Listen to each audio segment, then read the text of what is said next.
Good morning and welcome to peripheраlinterventions.org. Today is July 23, 2014, transmitting live from Mount Sinai Medical Center in New York City. We're delighted today to have a co-moderator, Dr. Peter Smith from Bayonne Medical Center in New Jersey. Good to see you. It's a pleasure. Thanks for being with us here. In the cath lab, we have Dr. Prakash Krishnan and a delighted faculty. Transmitting today a very interesting case. Dr. Krishnan, good morning. How are you? How are you? Nice to see you, Dr. Smith. Thank you so much for taking time out of your schedule to be with us today. We have an incredibly interesting case that Dr. Dangus is going to present, but I'd like to introduce our team here.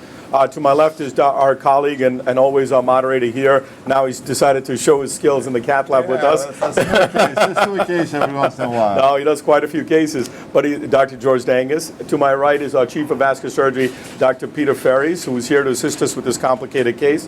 We have our Vascular Surgery Fellow, Vic, and our new Endovascular Fellow, Bhaskar, as well as our wonderful team of Ray Lascano, Ricky, and Elizabeth Holton. So without further ado, I'm going to kick it off to Dr. Dangus to present the case. All right, after the slides, can we show the slides? Put the slides up, guys. Of the case presentations before the IVs. Okay, great. So we're talking about the 68-year-old man who had some level of mild bilateral claudication, and on follow-up of workup of that, a series of aneurysms were discovered on imaging, including significant dilations of the abdominal aorta, infrarenal abdominal aorta, bilateral common iliac aneurysms, as well as bilateral popliteal aneurysms. And this is on the background of hypertension, hyperlipidemia, as well as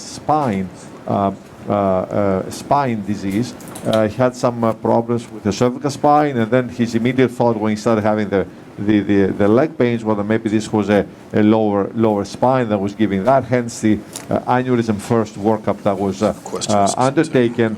Actually, if I'm not mistaken, one of the vacations in Florida, that's when the acute episode kind of started, and this is already a few months into medical therapy with various medications that you consider, including antiplatelets, vasodilators, and statins.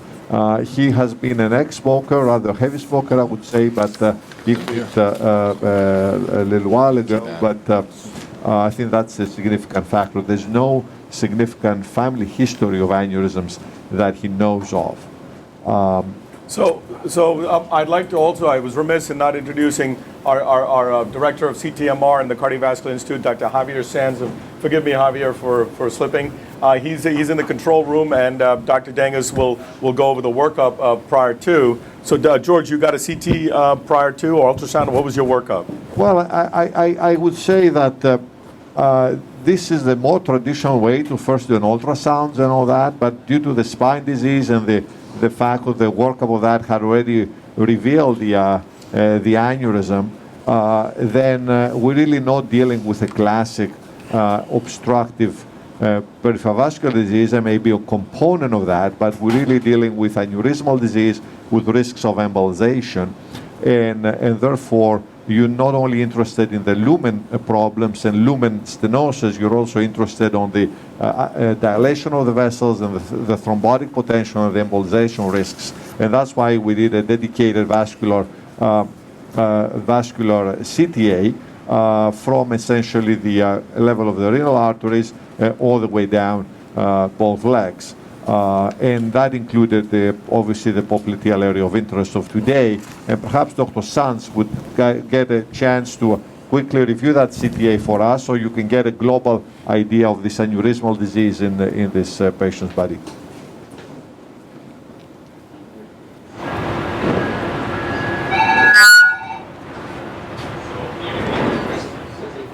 What we have done is basically reconstruct the whole abdomen, pelvis, lower extremities, removing the bones. Can they hear? And as Dr. Dangas was saying, you can see that this is diffuse disease. So you cannot really tell their popliteal aneurysms just by looking at the lumen, but you can see the vessels are ectatic, diffusely dilated.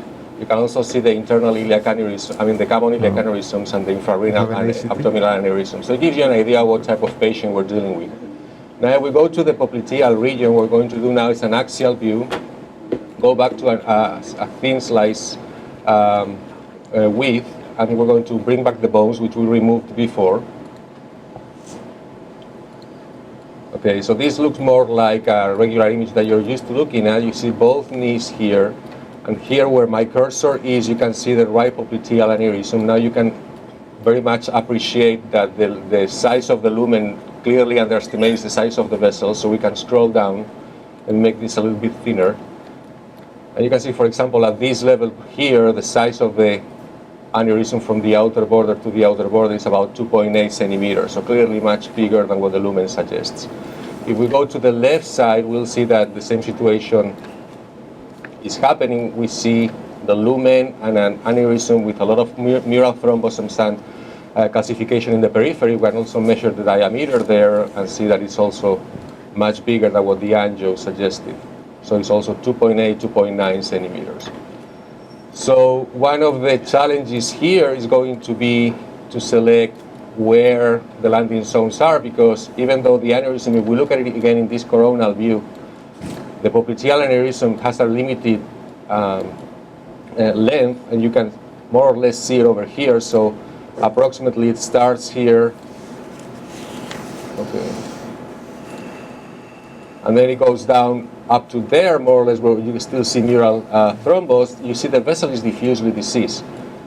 So if we scroll down, now we're going towards the feet, you see that the lumen becomes normal of the vessel. Then there is a small focal dilatation again, and then it becomes again a normal vessel right before the bifurcation with the anterior tibial.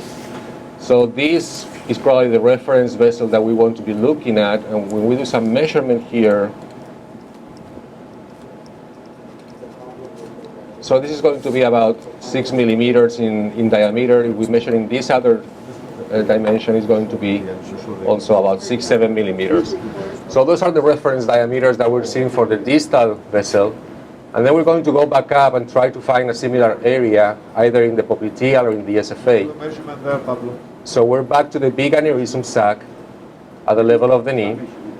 And you can see that the vessel is really never normal. There's another aneurysmal area with mural thrombus. Again, some dilatations. So continuously ectatic until we finally get to an area where the vessel seems to become normal again. It dilates, and then finally normal diameter. So we measure there. We're also talking about 7-8 millimeters. So going back to the coronal view here, and again, if we remove the bones and we get a thick MIP, you can see that from this point, which would be the theoretical landing zone proximally, to the distal one, which was before this small dilatation right after the bifurcation with the anterior tibial, we're talking about 27, 28 centimeters to cover all that area. So it's a very diffuse area, even though the aneurysm is more localized to the popliteal region. Mark, if you have any questions. Mark, that's at A23. I think there were some two very important points that were brought out. Two very important points that were brought out in the presentation of the axial imaging. One is that the luminal appearance or luminal measurements are not reflective of the adventitial or the total diameter of the aneurysm. And the second is there was extensive thrombus present, which is one of the main indications for intervening, the thrombus being a risk for acute occlusion and for embolization. And the embolization in this instance may very well account for the symptomatology of claudication with obstruction of the distal vessels. Well, I'm sorry. Well, I just want to apologize to the audience as myself and Dr. Dangus were doing the IVs just for the sake of time while Dr. Ferries was talking. If you can show us the angio here, I just want to tell you what I did before I turn it over to Dr. Ferries to take over here. Two things here is what we did was we got access. There was a lot of debate, which Dr. Ferries will go over regarding antegrade versus retro up and over approach. And part of that is the workup with the CT gave us enough information to make an educated decision. We went ahead and got a micropuncture access to did a poor man's iliac angio, just to kind of, this is only with 4 cc's of contrast, just to see that we had no other issues. Got an 8 French up and over. And very important is that we used an Amplat super stiff wire. So the Amplat super stiff wire gave us the ability to go ahead and track an 8 French up and over under fluoroscopy. So we did it. We did our angiograms. Again, his creatinine is elevated, so we gave very, very limited contrast. I'm just going to show you the one picture that I think really shows it very well. We have the runoff vessels through the CT angio that Dr. Sands is kind enough to go over with you. And you can see here's, and I'll let Dr. Ferries describe it, you can see here that there's a popliteal. Peter, anything particular you look for in these angiograms? Well, I think the main thing that we can get from the angiographic appearance is assessment of the lumen. So again, you're not going to know, as Dr. Sands had pointed out, what the true diameter is, and you're not going to know if there's thrombus present or not. But you can assess the tortuosity, and you can assess the number and patency of the runoff vessels, and those are the two factors that have been most closely correlated with long-term patency of endovascular stent graft repair of popliteal aneurysm in contrast to open surgical repair. So in this instance, your runoff is somewhat diseased, but there are two very good runoff vessels, which I think favors long-term patency for endovascular repair. And the tortuosity is quite limited. Despite the large size of the aneurysm and the extensive thrombus that's present, the vessel itself is relatively straight. And so that correlates again with improved patency for endovascular repair. And I think both those factors make this patient a very good candidate for this minimally invasive approach. So Pete, can you, excuse me, Dr. Ferris, can you also tell us about the antegrade versus the up and over? Well, I think we used antegrade initially. These devices were quite large initially, and our management of large whole puncture sites was not as advanced 10 or 12 years ago when we began these endovascular repairs. So we would frequently make very small cut downs on the common femoral artery and use an antegrade approach to repair the vessel. I think now with the improvement in technology and our better experience with pre-close and per-close techniques, our ability to manage larger access site sheaths and the downsizing of the sheaths necessary for the procedure make routine percutaneous access, I think, the standard for these cases. And in that instance, I think a retrograde approach can be advantageous for the use of those percutaneous closure devices. Peter, now just one comment on anticoagulation. We did it on bivalirudin, which is obviously it's an off-label use, but we've got there is safety data associated with bival in these kind of cases, so we decided to go with bival in this particular case. Number two, I just want to talk a little bit about the measurements, Dr. Ferries and Dr. Dangas, and Dr. Sands, you as well. CT-wise, what were the measurements distally as well as proximally in terms of the landing zones? Yeah, that's a good point. I wanted to point out that everybody can be a little too crazy with the sizes of the aneurysm and all that. The sizes are more interesting in order to find and to establish the indication of the procedure, and that is met already. Procedure-wise, we're really interested in three measurements, which is the length you want to cover, and this is related to identifying the distal landing zone and the proximal landing zone, and identify which are the diameters in those areas where your stents are going to seal. So everything else, and in between how big it goes and how small it goes, it's stenosis or not, is very, very secondary, actually unimportant, because you want to cover all of it with a cover stent. So let's talk a little bit about the distal landing zone and the proximal landing zone. And Javier is going to talk to us from CTA, and then we're going to show you some actions. Sure, so we're going back to the cross-sectional image of the aneurysm, where, as you can see at the level of the knee, again, we have the size of the maximal aneurysm sac. We're going to be scrolling down. We still see mural thrombus around it. Then the vessel becomes what it looks like normal size. We don't see clear disease. So this could be a landing zone. But if we go more distally, there is a second dilatation here. So if we want to cover that, then this portion of the vessel looks like a better candidate. Length measurement, yeah. So if we zoom in here and we do some measurements of the diameters, we can see, again, as we saw before, that is about 6 to 7 millimeters in diameter. So that's what the distal landing zone is going to measure in the CT. Then we'll have to double check the dimensions with the IVUS. If we go proximally, go back to the aneurysm, now we're going towards the SFA. We see again that the vessel is diffusely diseased, so none of them would be a good landing zone since they are diseased and they are dilated. We get now in the mid-SFA, there's an area here that looks more or less normal, but then it again dilates, so we want to cover that. We would get to what looks more normal vessel for a longer segment right here. You don't have a calibrated camera. And again, we zoom in here, we do the measurements, and here we're talking again about 7 to 8 millimeters. So approximately 7 millimeters for both areas. Is that your watch, George? In terms of just as we saw before, in terms of the distance that we need to cover, so we have to go back to the coronal view, Very nice. know that our proximal landing zone is this vessel, this segment of the vessel there, which has little disease. Our distal landing zone is before the origin of the anterior tibial, Mine's my clock right now. which you can see That's not a mark. right here. So this small vessel is anterior tibial, which subsequently disappears. So we're talking about this distal vessel. So again, in general, or approximately, we would be measuring from this proximal landing zone to this distal landing zone. We're talking about approximately about 26 centimeters of length that we need to cover. Okay, thank you, Javier. Sure. I'm just gonna, the points that Dr. Sands made, I think, are incredibly important. But what we did here, and I'm going to turn it over to Dr. Ferries and Dr. Dangas. Dr. Ferries, when do you use an IVUS versus CT?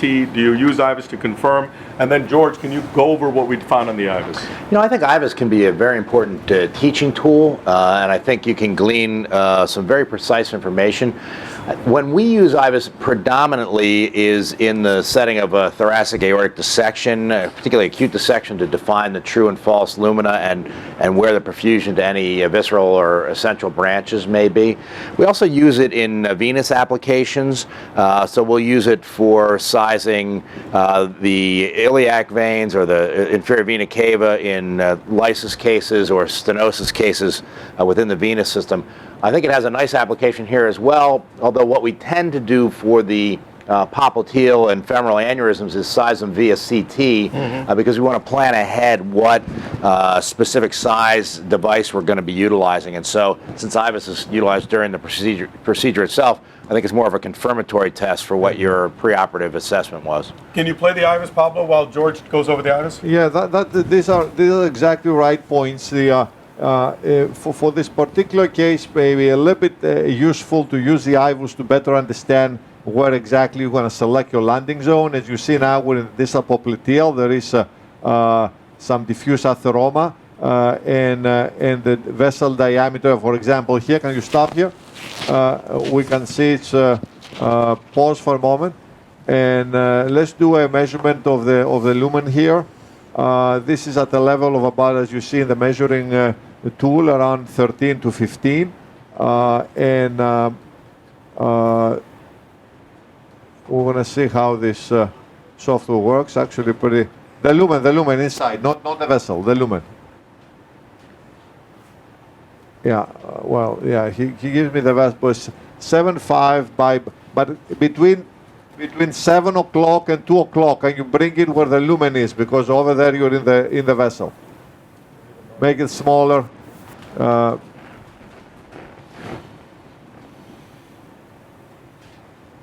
Yeah, exactly there. That's it. So you really want to get a nice measurement, and you can see what Dr. Ferries is saying, that the CT aids you in really being incredibly accurate. So this is 6.5 by 5.5, essentially. And this is pretty much the same in all this segment. If we go into the angiogram later, you're going to see that this is the area around 15 below the knee. So play it now, guys. Between Live. 12 and 15. Continue playing the IVUS. Actually, let's go back to the angiogram so we can see what we're talking about. Got it. Exactly, and then we're going to talk about the proximal landing zone of the Minus. with the IVUS.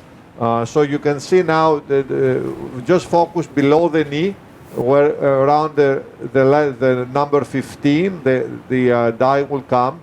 Clearly up top, very aneurysmal.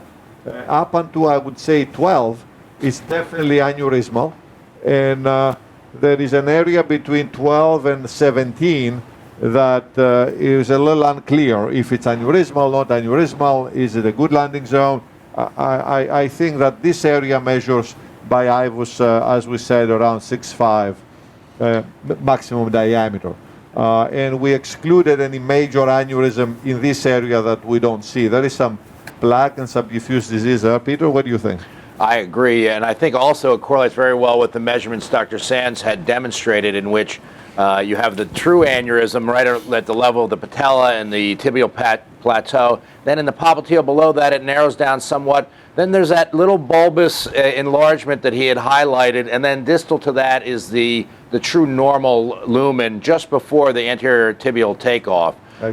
The anterior tibial itself is occluded probably from embolic disease, and distal to that is the tibial peroneal trunk. Obviously, we don't want to extend that far and deploy in that region. So I think if we're just distal to that little bulbous outpouching, that's probably going to get us a very good seal. So the vessel is kind of the same before and after the bulge in the areas between, let's say, 13 and 16 or so by the measuring tape that you see on the angiogram. And if we use a 7 millimeter device in diameter, we're going to be well over the 6.5 by 5.5 vessel that we have. So Peter, Dr. Smith and Jose, we've been doing a lot of yapping here in the cath lab. We're going to turn it over to you. I know, you haven't given us a chance. Dr. Dangus just put in a marker pigtail to take another measurement. Yeah, we have a few questions here. Number one, is there any other indication to intervene other than the size of the aneurysm bigger than 2 centimeters in asymptomatic patients, or any symptomatic aneurysm? Is there any other? Well, that's a great question, and that's why having Dr. Ferries here is awesome. And I encourage everybody who does it outside to really get a multidisciplinary approach like we have here. I think Dr. Ferries, the question is there any other indication other than size to intervene on these aneurysms? Or symptomatic. Yeah, well, if they're symptomatic, clearly that's a strong indication. If there's evidence of embolization, that is also a very strong indication. But the presence of thrombus puts the patient at risk for embolization, even if there hasn't been any prior episodes of embolization. So size of 2 centimeters we use as a cutoff for intervention. Presence of thrombus, regardless of the size, we use as a indication for intervention. And then symptomatic patients or those who have had evidence of prior embolization. Now, this is an awfully long lesion that you're probably going to be covering, and Peter Smith and I were discussing here. Why not surgery? Well, surgery is a perfectly valid option. It does require more extensive incisions. It has a longer recovery period. The durability is quite good for surgical repair if you have an autogenous conduit. So if the patient has a undiseased greater saphenous vein that can be utilized as a conduit for bypass, then surgery is a very good option for these patients. But again, it's going to involve more morbidity and a longer recovery period. I think the question really with all of our minimally invasive approaches has been, what are the criteria that will make the durability and the effectiveness of the therapy equivalent to surgery if we use a minimally invasive approach? And in these instances, as we sort of highlighted, the level of tortuosity within the stented segment, within the aneurysm, and then the patency of the outflow vessels are the two main determinants of long-term patency for endovascular repair. So if those things are favorable, as they are in this case, then I think endovascular repair would be the preferred approach. Dr. Smith, how do you handle these in Bayonne? Well, I still send the majority of them for surgical intervention. The times that I do this, of course, is in patients with significant comorbidities. And we do, we have actually, I was going to ask Dr. Ferries about, I have had some people with worse runoff that we've actually thrombolyzed to improve their patency rates long term, and then intervened after thrombolytic. And I'd like to see if he has any experience with that, if they've done that in the past. Yeah, and that's an excellent approach, and obviously someone who's thinking very precisely about how to optimize the therapy. Thrombolysis we began utilizing in these cases for acute thrombosis, which is really a immediately limb-threatening condition and has a very high limb loss rate associated with acute thrombosis of these popliteal aneurysms. And again, that's why the presence of thrombus is a strong indication for intervening. Thrombolysis in those cases can reestablish outflow and allow limb salvage that might not otherwise be salvageable. There may not be a target vessel present for bypass if there's been complete thrombosis of the outflow vessels. But clearly, to improve the outflow via thrombolysis, particularly if you don't believe the clot is old in those vessels and you think that thrombolysis has a good potential for reestablishing patency, is going to aid long-term patency, and I think is well worth pursuing. Peter, don't you think that this patient may end up with claudication if you're going to be covering the entire popliteal artery with a cover stent and probably obliterating the sural branches of the popliteal? Well, there you can see there's one collateral vessel. It looks like it's a superior geniculate, the superior medial geniculate vessel that's coming off. That will be covered. That doesn't provide tremendous amount of nutritive flow to the gastrocnemius and soleus muscles. That's really that flow is predominantly going to come via the runoff in the perineal artery and posterior tibial arteries, which are both patent. So I think with respect to claudication, I would not anticipate a new onset or progression of the patient's claudication. One question that does arise is, can you get an endoleak, a retrograde endoleak from one of those collateral vessels? You can. It's rare. It's more rare, I think, than in abdominal aortic aneurysm repair. But again, endoleak may not be of very significant consequence in these patients because, as Dr. Dangus pointed out, you're not really concerned about aneurysm rupture in these instances. You're really concerned about acute thrombosis and embolization, and so those will have been prevented by the placement of the covered stent. Now, George, I just want to ask you, yourself, Peter, and me, just put a marker catheter in. What is the logic, and what can people at home take back from this? Yeah, I mean, the logic behind the sizing catheter is that the vessel is rather tortuous in this area, takes ups and downs in 3 dimensions. So although we have a tape outside the body, that may not exactly correlate, and particularly in the knee area. So this is as far as deep this catheter can go, which is essentially a pigtail. Is obviously not in the pigtail configuration because over the wire. And we can see the total markers has here is 20, so that's an easy measurement. We have 200 millimeters, 20 centimeters of length between the 22, length 22, and I'm just going to inject a little contrast just to show where, so you can see her a little short here, right, George? 22, yeah, we got to take it a little bit higher, and down there we don't need to see because we're clear about the landing zone. Just to make sure, I just want to just for demonstration purposes. Yeah, and I think we're gonna finish it at like 16, right after that bulge as we decided. So essentially we have 20, and maybe we have 3 more at the bottom, that's 23, and 2 or 3 at the top with something around 25. So I'm going to just let Dr. Ferries also look at this, and you too, Peter, Dr. Smith, if you can talk a little bit on this angio in terms of the proximal landing zone, distal landing zone, and when do you pre-dilate? Do you ever pre-dilate before you do this in these type of lesions, even though they're aneurysmal? Well, I would be quite hesitant to use pre-dilatation. Sure. Now, the initial iteration of the Viabond graft was folded upon itself. That's how it was packaged and constrained, and as a result, you had to have full luminal diameter before you deployed the device, so there'd be a potential for it to not open up. The infolding may not open up.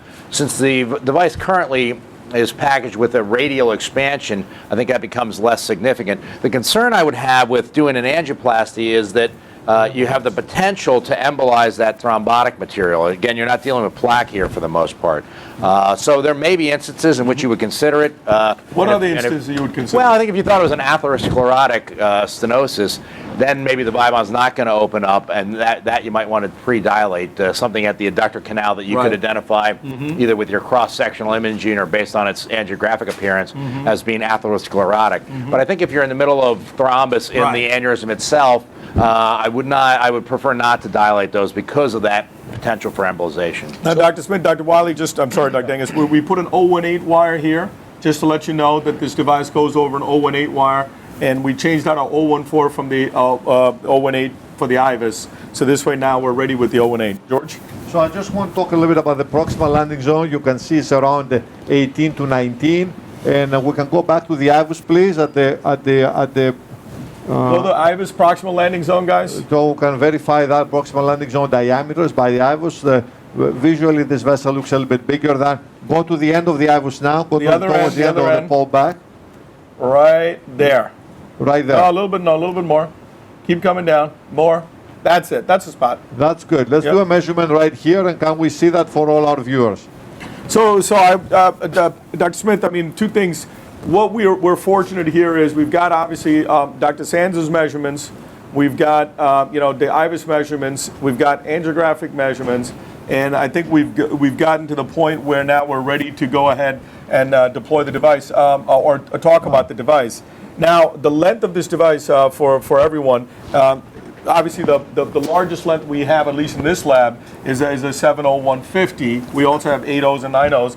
But the question here is, how do you, all of you, decide based on the distal landing zone to the proximal landing zone what size you're going to use, and how do you deal with the size discrepancy between the distal landing zone and the proximal landing zone? Which, by the way, here seems to be again around 7 or this so. is like an ideal Go case. up and go to an 8. So we may have a mismatch at most of 1, because we said when it was 6.5 distally and maybe proximal is about 7. So when it was a 7 distally and 8 proximally, sometimes this mismatch may be greater. So Peter, what do you comment? Well, I about think two principles, and you've highlighted them already, and that is you'll put the smaller of the two devices in initially, because if you put the larger device in, then a smaller into that, you won't have a hemostatic seal in that overlap zone, and you've got to have that. So the smaller of the devices will go in as the primary spot. In terms of the number of millimeters of oversizing you can accommodate, if you're going to go from 6 to 8, I think you're fine in terms of a 2 millimeter differential. But if you're looking at a 4 or 5 millimeter differential, then you may need to put an intervening piece in place. So, to go from 6 to 8 to 10, you would probably use 3 devices rather than just 2. And I think that's an incredibly important point for everybody watching, because you would tend to think that you could get away with just 2 devices, but when you have such a large discrepancy, it's very important. Dr. Smith, in your experience, do you usually do hybrid, meaning 2 different size devices, or do you tend to try to seal from normal to normal with 1 device? I know that now Gore, I believe, makes up to 250, right? They make up to 250, so we do have longer devices available. So what has your experience been with those? Well, I actually wanted to ask Dr. Dingus a little bit about the measurements in this case, because I tend to, do we still use the 20% oversizing that we've kind of always used in aneurysmal disease? And then I noticed he was measuring lumen, and I always tend to measure to media, and I tend to I would be pushing towards a larger size in this case, but then you do have the constraints of the Viabond delivery where you have to get up to different wires and larger sizes. Because the question I have here is, would an 8 or even a 10 device be more appropriate given the ectatic areas and making sure you get a seal? That's a great point. But it does make a hassle when you go up to the 10 devices, because I believe you go up to the delivery systems change. Yes. Well, I think my logic would be here, and I guess that's a wonderful point of talking with everybody, is that as long as you have a distal seal and a proximal seal, I think is there any value, Dr. Ferries, to be 1-to-1 in the aneurysmal segment, or will that just thrombose off? No, you're absolutely right. The critical measurements are the ones that Dr. Dangus had gone over initially, and that is the diameter at the distal landing zone. And I agree with Peter that those should be medial measurements essentially, and then the length that's going to be covered, and then the diameter at the proximal implantation zone. So because Dr. Smith, my question to you on that is, I know it's different kind of clinical sequelae with a popliteal aneurysm versus a abdominal aortic aneurysm. But my question to you is, in that case, when you do a AAA, then obviously you're worried about the body of the AAA being, say, 7, and the distal landing zone and the proximal landing zone being relatively smaller. You're not necessarily covering all those with a stent graft or a stent or whatever it may be. So that's kind of the logic I take home from this. Obviously, I don't do aneurysmal work in terms of the aorta, so that's my logic here. But now, as far as the device, just to keep up with the time, what device would you guys recommend? We can get things prepped up and we can get started. No, one question I wanted to ask, first of all, regarding the mobility of the knee zone, would implanting 1 device have a problem regarding mobility, 1 super long device, and then perhaps having a modular with 2 or 3 devices may allow better flexibility and maybe non-rupture or non-mechanical problems with this device? With this type of devices. Is that any data about that? Or any I don't think there are data as far as that goes, but I think that that intrinsically what we've seen with the bare metal stents is in areas of overlap, you increase the stiffness of the stent pretty dramatically, and so the fracture rate in those areas of overlap increases. we've not seen the same type of fractures with this much more flexible device. But I think if you can use a single stent, it probably is preferable. But to get an aneurysm that is exactly 10 centimeters long or exactly 15 centimeters long is pretty infrequent. And so, by telescoping and overlapping the devices, it's going to allow you to adjust the length, within that 5 centimeter interval. So, did you guys decided in the landing zone? Are you going to go 1-to-1? Are you going to oversize, or what are you going to do? The recommendation in the instructions for use is 5 to 20% oversizing, and so we've gone within that window. 7 is probably going to be about a 5% oversizing, and then if we use 8 proximally, it'll be about 10% oversizing. Are you concerned? Yeah, I'm sorry. Are you concerned that infolding may increase the risk of thrombosis in cover stents, as has been shown in the past? Yeah, that's a legitimate concern, and so you don't want to excessively oversize in this area, and I think it's important to post-dilate. In other words, bring a 7 or 8 balloon down and make sure you're open to the full luminal diameter. And Jose, as you know, we generally do an IVUS afterwards when we do our covered stents here in the lab. So we always do an IVUS to look for infolding and be triple sure, just to make sure that we don't miss anything, even though we do post-dilate. So what size, guys? Let's make a decision. What do you guys think? Prakash, it's 8'40", so we're not going to ask much questions. We're going to let you work. No, well, I know, but I'm just trying to get Dr. Smith's expertise, your expertise, and obviously Dr. Ferry's and Dr. Dangas. What size do we think we should do it? I would probably go with a 7 distally and an 8 proximally. But we have 70200s, 750s, whatever it is that you want. What do you think, Dr. Smith? Well, you said the length of this is you've got 150 stents, so you're probably, if you hit this thing with not much overlap and you want 2 centimeters at each end, you're going to be looking at 215s.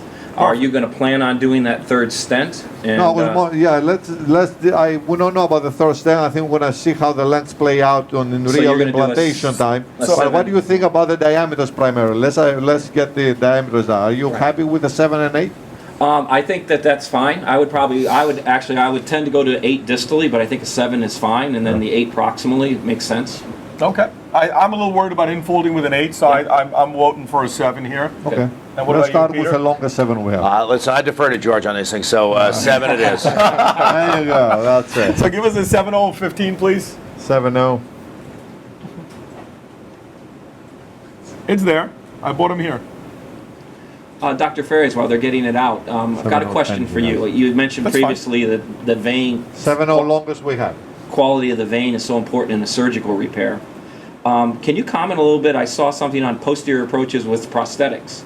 Now, I don't think that would be ideal here, but are there situations where you've done that procedure? Yeah, there are. You've got to be. The posterior approach is very nice, and I think it does, include less morbidity for those patients. That's fine. But you've got to have an aneurysm that's confined to the popliteal space. In other words, you would have a very hard time reaching up above the adductor hiatus proximally and getting down below the trifurcation distally.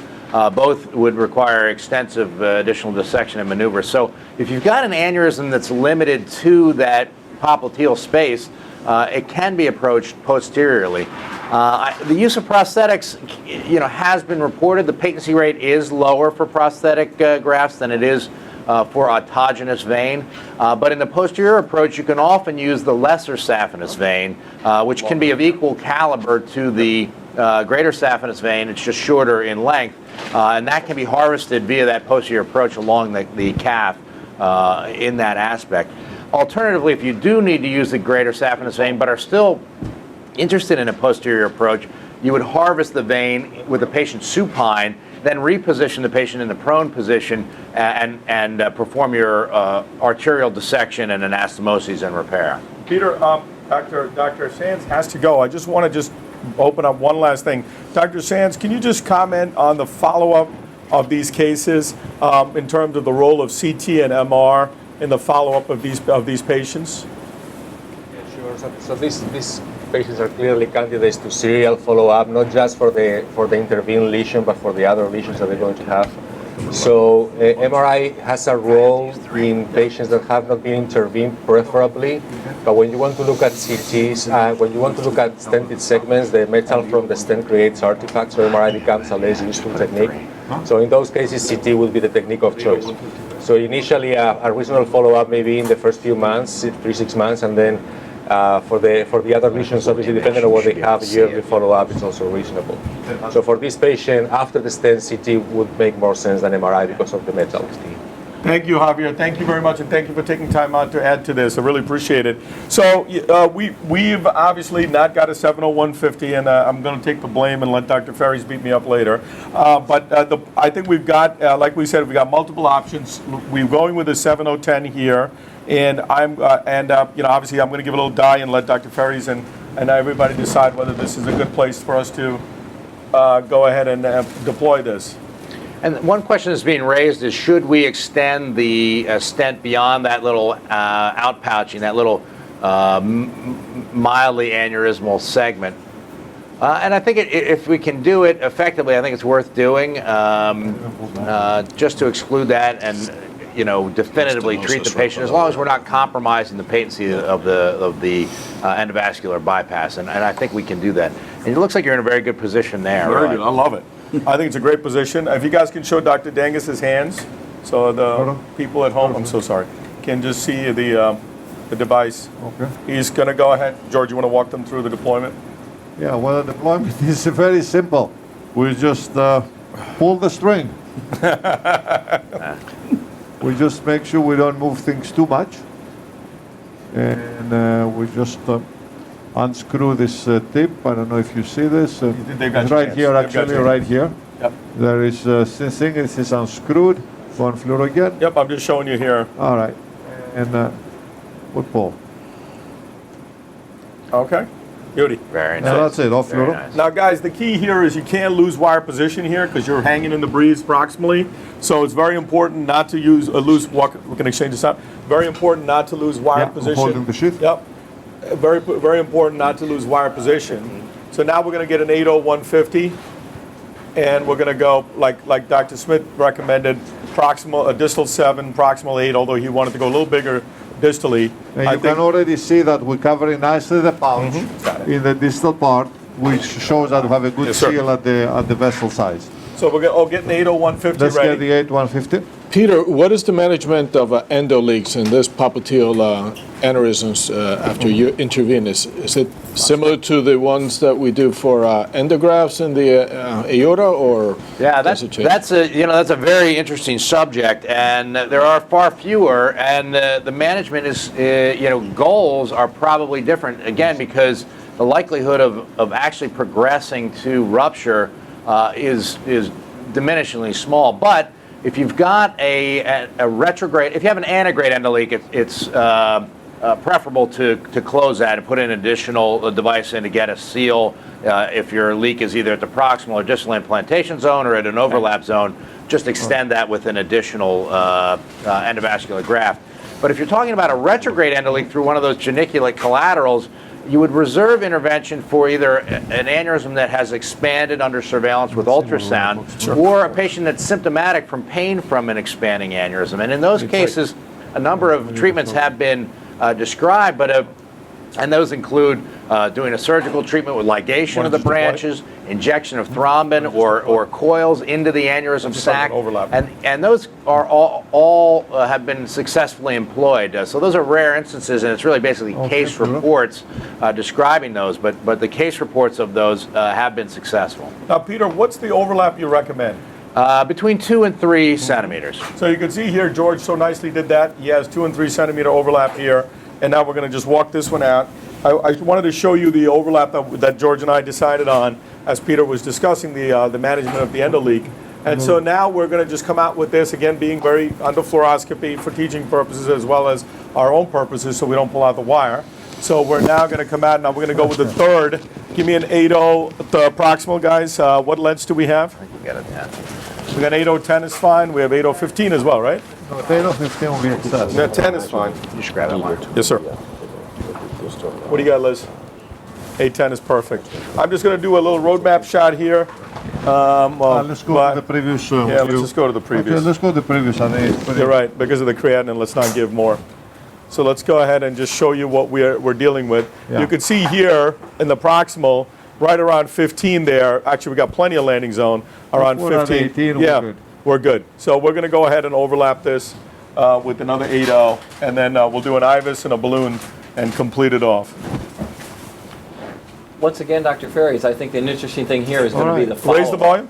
Is the follow-up in this patient, given the renal insufficiency, and that we're really only worried about thrombotic events. You know, that's been a big issue in the AAAs. It's been the effect of repeated contrast boluses in these older patients with renal insufficiency. Would you feel comfortable in this situation just following the pulse exam and maybe a duplex ultrasound, as long as he's patent and he continues to have a pulse? You're not so worried in this situation, you just said, about aneurysm size. Yeah, those are really excellent points that highlight the real priorities for the monitoring of the success of this repair. Duplex ultrasound, I think, is probably the most effective way to follow these patients. And you'll be looking for perfusion in the aneurysm sac. You look for growth or regression of the aneurysm. But I think it's also important to look for elevated velocities and evidence of stenosis within the stent graft or at the proximal or distal landing zones, because thrombosis of the stent graft is also a potentially morbid event, and so you want to intervene prophylactically if you do identify significant restenosis within the graft or at its edges, proximally or distally. Dorado's fine. Yep, perfect. So you know that you've got plenty of landing zone here. We know that from the prior angiogram. And we have the dual image here. I don't know if you can see it. You can see 15, 16, 17 all look very normal here. And George is right at 16. So I think this is a good spot. Dr. Ferries, any comments on that? Yeah, it looks beautiful. It's a perfect spot. So we're going to go ahead. Got 2 to 3 millimeters of overlap. And Dr. Dangus is going to deploy the third one here. Get us a Dorado postal, guys. A 7-0 Dorado. Yeah, fish. I'm sorry? Isn't a Dorado a fish? Dorado. Dorado is a fish as well. Dr. Smith, aren't you a fisherman, an avid fisherman? No, my wife would kill me. If I golf or fish, I'd be a dead man. All right, all 3 stent grafts are in very well. So before we give any contrast, we're just going to post-dilate this because as we talked about what Dr. Ferries nicely said about the infolding, as well as Dr. Wiley, we're just going to do everything without contrast and take one final shot. Can we have the Dorado, please? So you want to use what size? The 7 or the 8? 7-0. We're going to go with the 7. Oh, you want to use an 8? Let's get an 8. You want the 7 or the 8? Well, the device is 7 distally, right? So let's try with the 7 distally, and then we'll see if we want to do the 8 proximal. Just rather than a Dorado, then give me a 7-0 Avid balloon long. 7-0 200 balloon. 7-0 200 long. Is that more compliant? Yeah, well, I mean, just because, with the cutbacks in the hospital, we don't get much equipment anymore. So it's been tough. So, Dr. Smith, I know you work in an institution as well, like we do.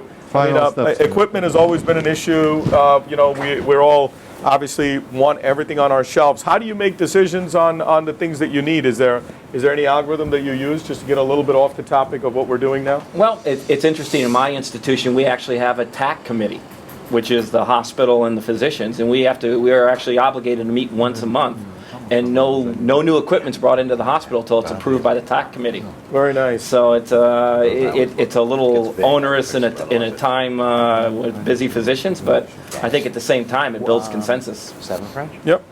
Yeah. So the other question I have also here is, as far as the coverage stents, Dr. Ferries, and actually for everyone, you obviously have multiple different coverage stents where you chose to use this Viabon, which has great data, et cetera, et cetera. But what are the other choices we have, Rail? What are the other choices we have in terms of coverage stents? Well, I think in this application, this is really your only choice. Sorry. Bard does make a self-expanding coverage stent, but it hasn't really been utilized for this. It's much stiffer, and so I think it doesn't have good application to this disease process in this location. And then Atrium makes a balloon expandable coverage stent, which has real utility in the visceral vessels, in the iliac vessels, but cannot really be, a balloon expandable stent cannot be used in the mobile areas of the lower extremity, so the popliteal and superficial femoral arteries, common femoral artery. There's no potential application of the balloon expandable covered stent. So really Viabon is pretty much it, I think, at this location for this treatment. What's nominal here, guys?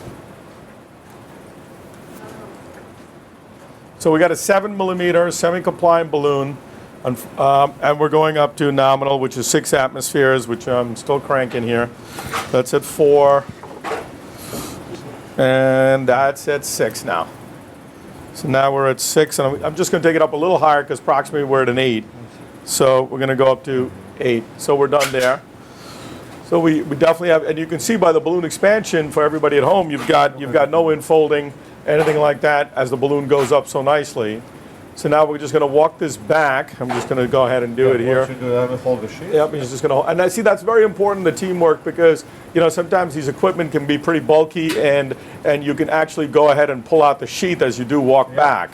So I think here we're going to go up. We need to get a very good proximal seal, like Dr. Ferries and everybody's really been talking about. So I'm really going to make sure that I expand the proximal to nominal, maybe a little bit past nominal, because I know I'm at an 8 here, and I really, really want to go ahead and make sure I get a seal proximally.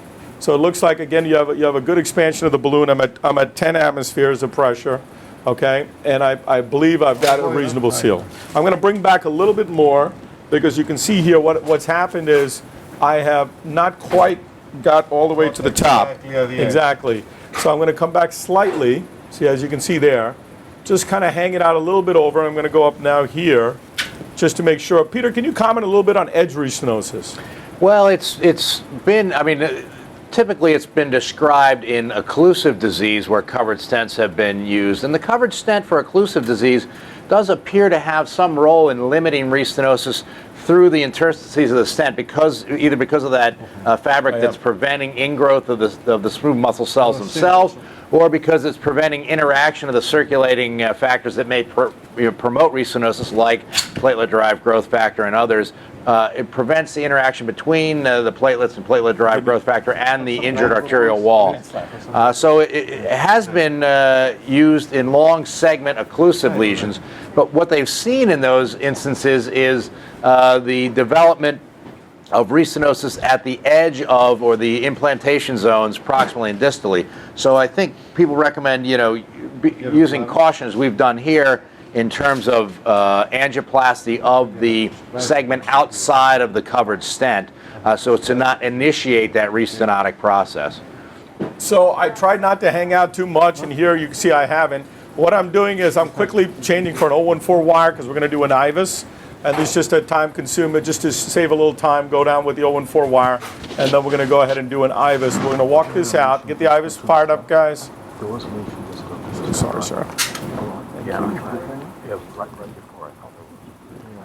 Is the sheet coming out? Nope, it's not. Okay, I got it. Okay, there. So as we walk this out, we still haven't, as you see, we're really cognizant of the dye we're giving. We haven't given much dye. And we're really just kind of working on our knowledge of the IVUS, the CT, so you can see how important the pre-op workup is. So now we're going to go ahead and grab the IVUS catheter, and can you grab that, Dr. First? And I'm going to give it to Dr. Dangus to feed it back down. And we're going to do a quick IVUS, and I'm just going to let Dr. Ferries and Dr. Dangus comment on the IVUS, because obviously we're looking for a few important points, and which is a good distal coverage. Would you do this with ChromaFlow or no ChromaFlow? What would you guys do? I think I would look at it without initially, and then if I had a concern or question, I would certainly not hesitate to employ it. There you go. It's all yours now. So what specifically you guys are going to be looking with the ultrasound, with the IVUS? The transition zones, proximal distal, the landing zone. And that's a great point. Okay, now here we go, right now. So he's going to come a little outside. Perfect. So now we're going to do a pull back record, guys. And you don't really need fluoro here. Record. Go ahead. All right, and you see where we are. That's the normal segment. Pull him back in. Good. Okay. And you're going to see the graft in a sec. Oh, now we're recording. Sorry. All right. So Wait, we're not recording. We're not recording. You are recording? Yes, you are recording. All Sorry. right. Let me stop all back then. Okay, now we'll coordinate it. We're starting with recording.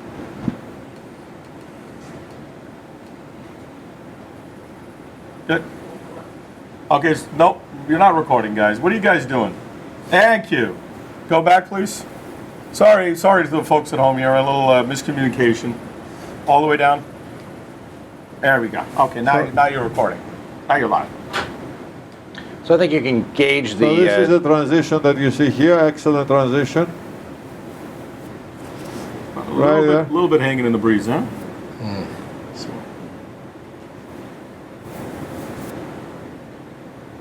What were you saying, Dr. Ferris? Definitely. I was just going to say you can compare the vessel distal to the implantation zone to the stented segment. It's beautiful, huh? And let's get to proximal here. Sorry, George. Okay. Yeah. So far, so good. We're coming to the proximal. Just want to make sure we're sealed up proximally as well. And then we'll also see if there's any dissections that the balloon created. Okay. Okay, go back a little bit and let Peter look at that a little bit more. A little bit. Right there. Okay. What do you guys think? That looks wonderful up there. Yeah, That's the looks proximal, right? Yes. Yeah. Any thoughts? I think it looks good. Let's see what it looks like on angio. The proximal vessel is much more straight and much less diseased in general. So So I'm going to go ahead and do a DSA shot here. So time of truth? Well, that's what Dr. Ferry said in his way. Said, let's see how it looks on angio. So I'm just going to go ahead and do a large. let's fill a little bit. Yeah, no, it's filled actually. I think they filled it. I'll fill it, make sure it's filled. All right. So we're going to go ahead. Let's start from the top. Yeah, let's do You two want to fill pictures. the top first. Yep. Let's do this part here. Thank you. Well, a little higher mic if you want to do pictures. Sure. So everybody at home, we dilute the dye.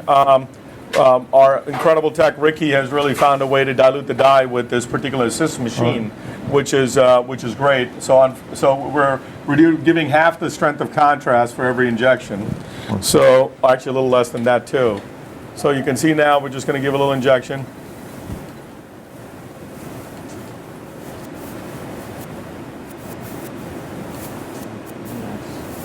Okay. Off.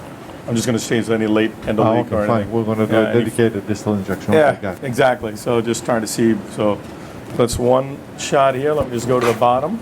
Oops, excuse me, the other bottom. We'll do 3 shots then.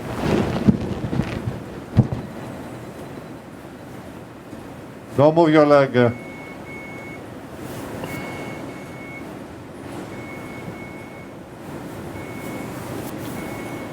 So far, so good, right? Well, we're just seeing some. I'm not sure if I'm seeing anything there. I don't know. We'll let Dr. Ferry's comment. Well, there's definitely flow into the aneurysm. The question is, what's the direction of flow? And or the question really is, where is the flow originating? And to determine that, really, the direction of flow is a very valuable tool. So if the flow, particularly in the collateral vessels, is toward the aneurysm, then you know it's retrograde endoleak and not one that you would need to be aggressive in terms of treating. On the other hand, if the flow is coming out in an antegrade fashion through the collateral vessels, then you have to question, is there perfusion into the aneurysm sac via, an attachment site or an overlap site? So I think that's what we would need to determine. The previous one, it looked like it was coming retrograde to me, but I think we can reassess it. The other thing to look at in that final image is the outflow looked quite good. We'll want to look at the distal vessels before we complete the procedure, but the outflow looks quite good. So here's the one we're talking about. And the importance of this, the angiography is also important, to stay on a long time on the pedal.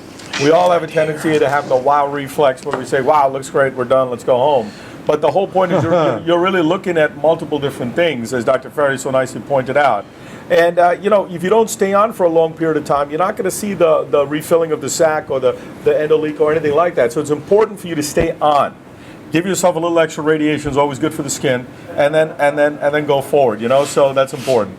So Peter, I mean, any comments on what you're seeing now? You're really looking at it now. We're looking at the zone. That's also the zone of our overlap. So there's perfusion there, and it's a little hard to distinguish which way it's coming. Although you see the collateral, so it suggests there's retrograde. Yeah, Would you agree? Well, no, I mean, the collaterals would be visualized either way. I mean, if you have antegrade flow into the aneurysm and then out the collaterals, you'll still see them. It's a question of which way is it going in the collaterals. Hard to tell. I mean, I think we can manage it. We'll get an ultrasound prior to discharge. We'll get the size of the sac as it is now that we've excluded it, and then I think we follow it. We're going to see the patient's going to see Dr. Dangus. I mean, and just see there's one right here by 5. That's the one that's concerning to me. Dr. Smith, anything you see that's striking? Well, the only thing that I see that's kind of interesting, and as on the previous view, that little jog that the artery takes where the two stents overlap. Is there anything anatomically there, Dr. Ferries, that would explain that? Yeah, I think that the aneurysm itself takes a jog there. If we look at the pre, it's not a ligament or the gastrocnemius. No. There are no ligamentous attachments at that location. But if you look at the pre, and that's why the tortuosity of the aneurysm before intervention is so critical to assess, is because sometimes there'll be a 90 or even greater than 90 degree angulation within these aneurysms. They can really get very distorted in terms of their anatomy, and if you have that type of severe angulation or multiple severe angles, that limits the patency of the endovascular bypass or the stent graft, and so that may be a contraindication to stent grafting. Got one more question is, do you think there's any role? We used to shoot these popliteals with the leg flexed. You know, he's got renal insufficiency. I think you want to kind of keep that to a minimum. Any role there to see how this stent graft performs in a 90 degree or flexed position? Yeah, I think, and we used to, as you point out, we used to do that fairly routinely. I think the behavior of the stent graft at this point is really very predictable, and so we no longer utilize that angulated imaging or the flexion of the knee imaging on a routine basis. But if there were a concern, you certainly could. And when you do that, you do see that there does become a critical angle beyond which you will see some narrowing. And so, for people who are gardeners, are going to be sitting with their knees flexed in very acute angles for long periods of time, an endovascular repair may not be the most appropriate because of that potential narrowing during that severe flexion of 160 or 150 degrees. The only thing I'm going to do here, I know we're a little short of time. I know Dr. Ferries has an incredibly busy clinical day, as well as Dr. Smith and us. I think what we do here is we'll do a runoff, as Dr. Ferries said. Peter, both Peters, will you guys be comfortable here to do an ultrasound like I suggested? I know we are seeing some things that are maybe concerning, to do an ultrasound and then see how this aneurysm does over, say, the next month or so? Yeah, it did. I mean, to my impression, we'd have to study it a little more closely, but it did look like it was retrograde filling.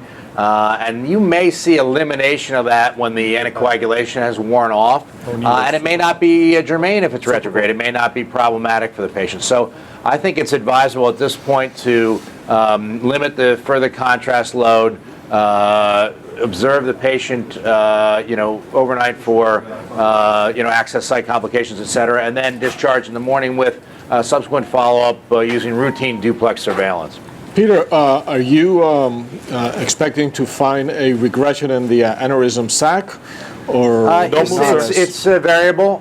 Some will regress. I think the majority actually thrombose and sort of maintain their size, but they're no longer pressurized. So we've seen good alleviation of in patients who have had a symptomatic presentation from the expansion of the aneurysm. We've seen good resolution of those symptoms as well, because the pressure is no longer being applied to that adventitial surface.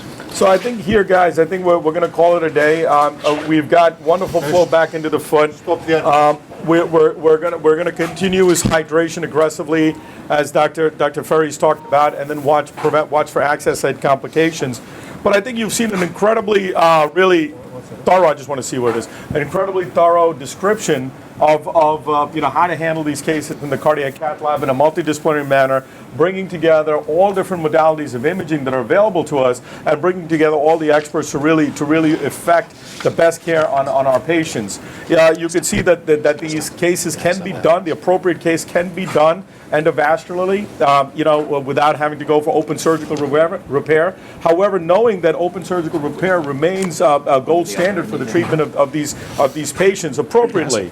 So the thing here is we talked about the principles of where CT MRI comes in, and where you ready, and where the IVUS comes in as well. So Prakash, what we'll do now is we'll come there, we'll do a recap, and then we'll talk about an open recap. And I just want to open up to Dr. Ferries, Dr. Dangus, Dr. Smith, Dr. Wiley for any final comments on this particular case. Yeah, before we close, Peter and I were discussing here what is the appropriate approach now in terms of antiplatelet or anticoagulant therapy after a patient comes out of the lab. Is it Plavix or clopidogrel or warfarin, aspirin alone, or what? Yeah, I mean, obviously that hasn't been established prospectively in any definitive manner. It's more a consensus of opinion as to how patients are treated. But I think most practitioners would favor indefinite use of at least a single antiplatelet agent, probably Plavix. And I think many people would use dual antiplatelet therapy with Plavix and aspirin for these covered stents. Dr. Smith, would you consider Coumadin in these cases? Well, I guess the issue is a little bit with outflow. I think the outflow is going to determine what you fear long term with thrombotic events. And if you have, this is a fairly decent outflow case. I think if it's very limited, I think anticoagulation may be appropriate, and maybe Dr. Genghis or Dr. Ferries can comment on that. I think in this particular case, the dual antiplatelet therapy should be fine. It's primarily a very good lumen distally with a very good runoff. If you're concerned about, or you have already thrombotic events and etc. in the distal vasculature, maybe the Coumadin may be more of help.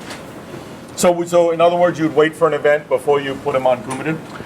I would, well, two things. I agree completely with Dr. Dangus that because the vessel, the flow through the stent graft looks quite good and brisk, and the outflow is very healthy, that it's probably not necessary to utilize full anticoagulation.